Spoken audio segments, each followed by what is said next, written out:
Yang seperti kita ketahui sebagai umat Islam, bahwa kemunculan Dajjal adalah tanda nyata akan datangnya akhir zaman. Lantas apa yang bisa kita perbuat?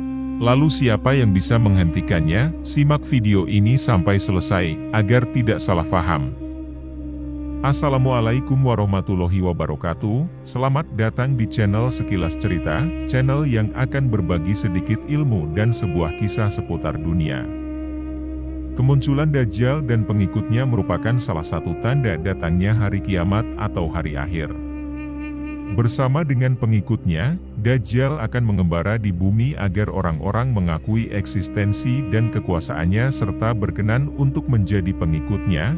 Keberadaan Dajjal yang disebut akan menjadi tanda-tanda akhir zaman tersebut sebagaimana dengan sabda Nabi Muhammad SAW.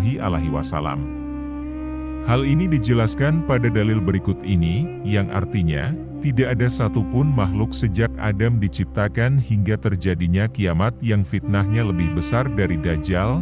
Hadis riwayat Muslim. Sosok Dajjal si pembohong dan penyebar fitnah besar. Kata Dajjal berasal dari bahasa Arab, Dajjala yang artinya menutupi sesuatu. Dalam kamus Lisanul Arab, maksud dari menutupi tersebut karena Dajjal adalah sosok pembohong yang suka menutupi kebenaran dengan kepalsuan. Disebutkan bahwa Dajjal akan muncul sebagai sosok yang ahli dalam agama, bahkan cerdas dalam ilmu pengetahuan. Hal tersebut membuat banyak orang tertipu dan menganggap dirinya adalah Tuhan. Kecerdasan dan tipu muslihatnya itu membuat Dajjal memiliki sejumlah pengikut dalam beberapa kelompok. Pengikut Dajjal pada akhir zaman. Rasulullah Shallallahu Alaihi Wasallam bersabda bahwa kelak Dajjal akan diikuti oleh 70.000 orang Yahudi dari Asbahan, sekarang masuk wilayah Iran, dengan memakai baju tebal berjahit, yang artinya, yang mengikuti Dajjal adalah orang Yahudi dari Asbahan, Iran, dan jumlahnya ada 70.000 orang dan mereka memakai tilsan, yang menutup pundak dan badan. Hadis riwayat Muslim. Hal ini sebagaimana firman Allah Subhanahu wa Ta'ala dalam surah Al-Maidah ayat 64, yang artinya, setiap mereka menyalakan api peperangan, Allah memadamkannya. Dan mereka berusaha menimbulkan kerusakan di bumi. Dan Allah tidak menyukai orang-orang yang berbuat kerusakan. Ayat tersebut tengah membicarakan tentang bangsa Yahudi. Suatu bangsa yang digambarkan Allah Subhanahu wa Ta'ala sebagai bangsa yang suka membuat kekacauan di muka bumi dari zaman dahulu hingga sekarang. 2. Setan dan jin. Dalam hadits riwayat Amr bin Ash, disebutkan sabda Nabi bahwa di laut ada setan-setan yang dipenjara oleh Nabi Sulaiman yang kelak akan keluar membacakan sesuatu kepada manusia. Hadis riwayat Muslim. Kemungkinan waktu keluar setan dan jin tersebut adalah saat Dajjal muncul. Dalam sebagian riwayat disebutkan bahwa kelak setan-setan akan berjalan di bagian depan Dajjal yang menyebarkan fitnahnya di berbagai negeri dan kota yang dimasuki Dajjal.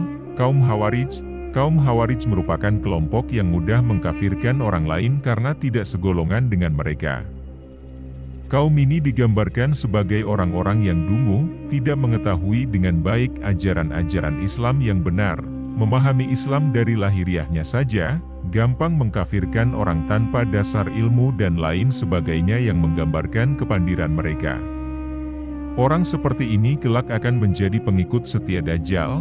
Adapun kelompok atau kaum Khawarij ini dikisahkan dalam sebuah hadits berikut ini, yang artinya, akan keluar di akhir zaman. Sekelompok kaum yang pengalamannya kurang, pemahaman agamanya sedikit, akalnya bodoh. Mereka mendengung-dengungkan ucapan terbaik yang ada di muka bumi ini.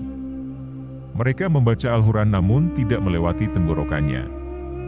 Mereka melesat dari agama sebagaimana anak panah melesat dari hewan sasaran. Jika kalian menjumpai mereka, bunuhlah mereka.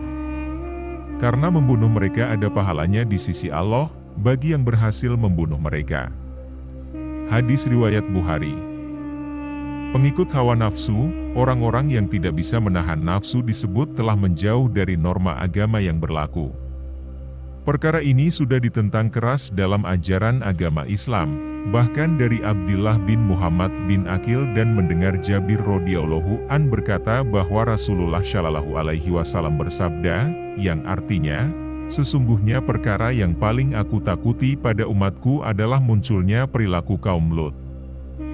Hadis riwayat Tirmidzi, dan yang seperti kita ketahui saat ini, kaum Lut sudah semakin banyak dan semakin terang-terangan menunjukkan keberadaannya. Umat Nabi Muhammad Shallallahu Alaihi Wasallam yang kerap melakukan perbuatan tercela, disebut akan menjadi kelompok orang yang mudah menjadi pengikut Dajjal.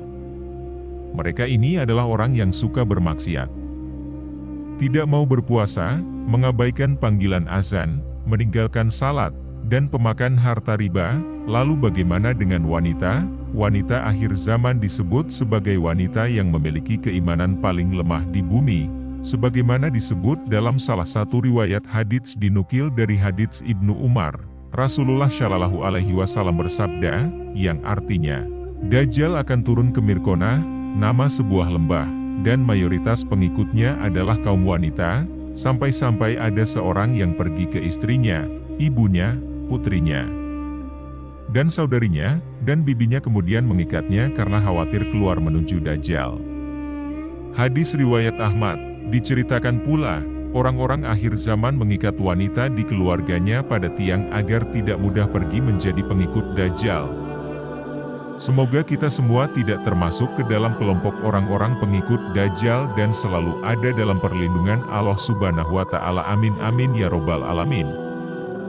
Itulah tadi kisah nyata akan dampaknya kehadiran Dajjal, semoga bisa menjadi ilmu untuk kita semua. Jangan lupa support channel ini jika kalian suka dengan videonya, agar tidak ketinggalan kisah-kisah lainnya. Terima kasih. Kebenaran hanya milik Allah, dan kesalahan dari saya pribadi. Wallahu a'lam bishawab. Assalamualaikum warahmatullahi wabarakatuh.